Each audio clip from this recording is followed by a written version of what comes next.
இருளை விலக்கி உலகை எழுப்பும் ஞாயிறு அங்கே குடியிருப்பான். அவன் ஆனை முகத்தனின் அடியவர் மனத்தில் ஒளியாய் வந்து கொலுவிருப்பான்.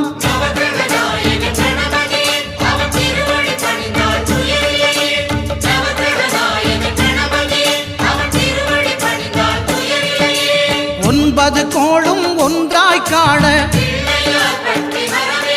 அங்கு கற்பகம் என்னும் கடவுளின் மெய்யில்